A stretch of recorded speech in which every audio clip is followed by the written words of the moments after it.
of America land. I've never liked coming here. Every time I come here, I feel like the only civilized human being at a garden party for very rich apes. It's a Shelby Mustang, two words that go together like stars and stripes or McDonald's and fries.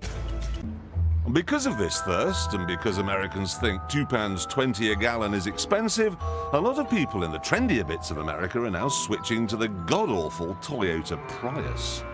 American racer Danny McKeever, who knows this place like the back of his burger. It's got a 3.8-litre V6 engine.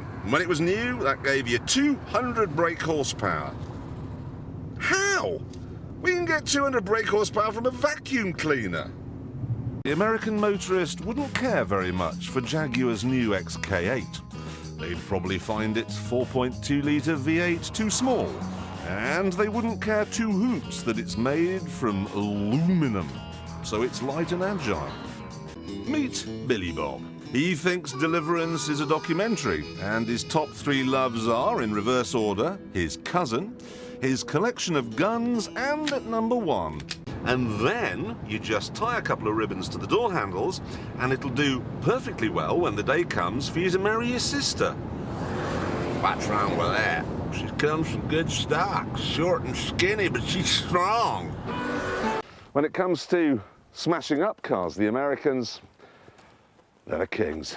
The GT then is America's best car because it's as American as the American national anthem, which was written by a Brit. It's a bit like the American Navy, this car, devised by a British person and then sort of improved. I just wish they applied themselves this thoroughly to making cars. They can build amazing stuff. So why, when it comes to cars, are they so completely hopeless? Some of it is down to America's love of the disposable. They buy cars like razors, use them, and then throw them away. That's why this Cadillac feels cheap. It's from a country that has no sense of time. It's built to last 3 years, not like a castle to last 3,000 years. God, I'm glad I don't live here. I've come to Las Vegas to see just what the average American knows about Europe. How many European countries can you name? There's that one with the kangaroos. One with the kangaroos? How many European countries can you name?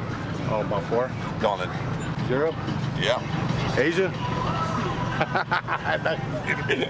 What's the capital of France? France? I have no idea. Capital of Italy? What's the capital of Great Britain? I don't know. Scotland. One country it's next to. Austria. No, Scotland's not next to Austria. There's really pretty good rear legroom, and because it was designed in America, the seats are big enough for your burger-munching, supersized Californians. You stop this bong by closing the door, but then when you turn the ignition on, you get a new bong. It's presumably for the American market. Remind them that they're in a car. Okay, because Ford's head of noises... The what? Well, he's American. He'll be the vice president of noises, because they always are. He's come up with a list. It's a 1.8 two-wheel drive family hatchback designed to look like that. They're actually in trouble in America because they've been advertising and they've dubbed the V8 soundtrack over the ad. To make it look big? Yeah, they've just got, look at this, and it's tiny. A muscle car, a metal metaphor for America. Unbridled power with a dodgy sense of geography. This is the Chrysler Crossfire. It's basically a German Mercedes SLK that's been covered in a body that was designed by a Brit. A car America can be proud of then. The automatic version is terrible, the manual is better. I don't like the ruched leather, too American, too designed for Houston dentists. I still can't believe that Switzerland banned motor racing because of an accident in another country. Yeah, it's like Britain banning railways because a train crashed in India. Yeah, exactly. Or it's like America invading Iraq because some Saudi Arabians destroyed the World Trade Center. I admit... It's very good looking. The fat men from Kentucky have done a very good job with your car. But they are ultimately fat men from Kentucky. This was designed by engineers from Milan. Are you listening, Ferrari? Well done, fat man from Kentucky! lucky. This is a masterpiece. The thing I like most of all is this satellite navigation system. You get a touch screen and it lets you choose your language, and you can have English UK and English US. Sort of exactly the same, but with extra adenoids. You see, the Americans have never ever been able to make a car at all. I mean, it's just not in their nature. They're rubbish at it. Everything was built down to a price and to the nearest foot. All Corvettes, all of them for the last 50 years or so, have been the same. Very pretty, but just shiversomely awful, rattly, nasty, vomit-inducing rubbish. Morgan needs to sell more cars in America, and so the Aero 8 is about to get bigger, wider, softer and comfier. So think of this as a big, bruising bulldog having a last hump of your leg before the Americans neuter it. Your car is American. It doesn't work here. It rides like a Corvette. I have to say I'm with you on the ride in the BMW. The ride, it is atrocious, isn't it? It is a bad This ride. is exactly what we were after. Look, it's a physical experience driving that car. No. We arrived in Reno, which is like Las Vegas, only smaller and worse. It's a town with some light bulbs on it. We rejoin the action at Reno, which is, factually speaking, a toilet. It's rubbish, but it's cheap and it's good looking, and you get the roof down and just think, well, you know, this... Now you're driving the Chrysler, you're on the McDonald's management fast train. I'd rather that than Goodyear, Stickleback and Bunsen burner, and next year I'm going up to it. I can see all the obstacles in my way. And the main obstacle is that I'm going to spend the next 5 hours on an American airline with its nasty food and its bossy stewardesses. Great. But it's not American, it's from Australia. And the great thing about that is that because the Australians still recognise the authority of the Queen, the steering wheel is on the correct side of the car. Yeah. It's ballistic, but you can't have a Corvette in Britain. It's too brash, it's too ghastly.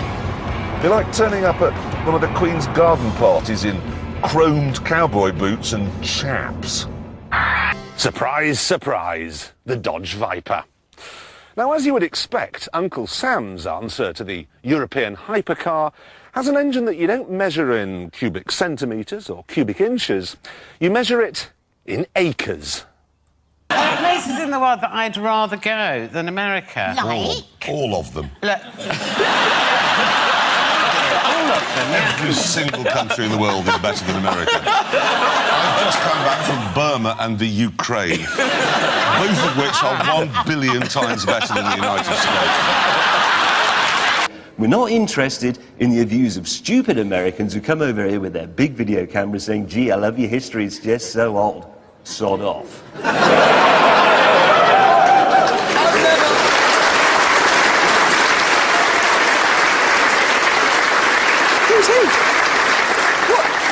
If you read about Los Angeles or saw it in a film, you'd think, oh, come on. But because of the jets, you can come here and say, yes, it is that silly. Doesn't bother me, though, because I'm out of here. And then there's this. Now, apparently, Mitsubishi wanted to call it the Stallion, and that's a very good name, very butch. But someone at the American advertising agency, I think, misheard. OK, Starion. We'll have the brochures printed tonight. Mitsubishi Starion. Marvellous. Why have they never sold Mustangs here? Because they're rubbish. I think I've driven the whole range now, from the original one right up to that convertible, which we arrived in today, looking like Siegfried and Roy, as you pointed out. It wasn't a good arrival. We thought. I think the problem is they've styled them to look like the 1960s Mustangs, but they drive a bit like the 1960s Mustangs, which is not actually what you drove want. like 1940s oxen carts. Yes, it's tricky. Now, in America, they're leisure vehicles. The idea being that after a day's mountain biking, you chuck your hog in the back and run it home. As a result of this, they've become seen as being very trendy. As trendy even as wearing your IQ reducer back to front. Weird? Well, yeah, I know it is. But what can you expect from a nation that likes to put maple syrup on its bacon? Is this real carbon fibre? No, it's not. Are these real ram air scoops? No. I'm sorry, Richard, it's not supposed to be a Rolls. It's simple, it's fast, it's a worker's car. It's for blue-collar workers. It's Are you simple. born in the USA or something? What has happened to you? Let me put it this way. This is like a bodybuilder, right? Hugely impressive, but when you take its trunks down, it's hello, Mr. Squid. What do you mean you put it in a melon? Sorry, don't send helicopters. If you're watching this in America, I bet you're jealous. Because you don't have roads like this. Ha ha!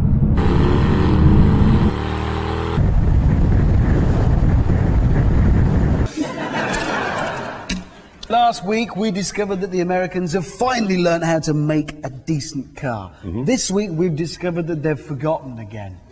Because there's this, it's the Cadillac SRX crossover, and it's a big, massive, in fact, ugly, daft thing. Why? Has it got 7 seats in it? No, it's got 5.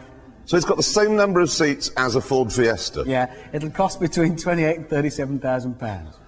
I know, but, but the general manager of General Motors, Jim Taylor... General Jim Taylor. General Jim Taylor. General manager of General Motors. Generally says, he actually went on record saying it's the right size at the right time. It's so not, is it? It's a massive, massive car. We don't This want was that. a man who in 1946 christened his son Adolf. It's the right name at the right time. Timing is not his thing. Can we make that go away from our studio? Forever. There it is, gone.